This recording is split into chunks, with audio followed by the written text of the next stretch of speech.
With industrial IoT creating huge volumes of data, where do you see manufacturers still struggling most? Collecting, cleaning, or actually using the data for decisions? It's not on collecting. They're collecting plenty. They're overflowing with it. Cleaning, it's kind of in the cleaning. It's I would say between the cleaning and the actually using. So a word that whoever asked this question didn't use here that I like is normalizing or creating standardized messaging. So this is about the expert factory model or a canonical data model.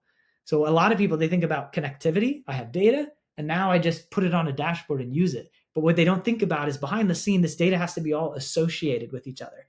For example, is this a discrete batch or continuous industry? If it's a batch, what is the definition of that batch and what goes into it? If it's discrete, what's the definition of each of those units? Are they connected to jobs? How do they relate to the ISA 95 definition of the factory? How about the product map of the different associations of the piece of that product and its serial numbers?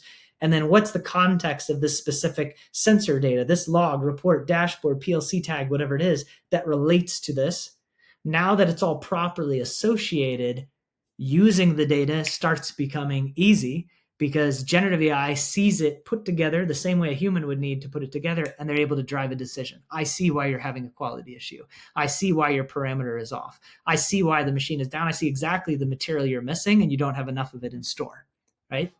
So it's from the not just the cleaning, but the normalization, the standardization of data into an expert factory model, which supports the amazing ability of AI, mostly out of the box, to be honest, but with a degree of expert prompting and agent on Rails techniques to make high quality decisions from auditable, known, core truth, validated data.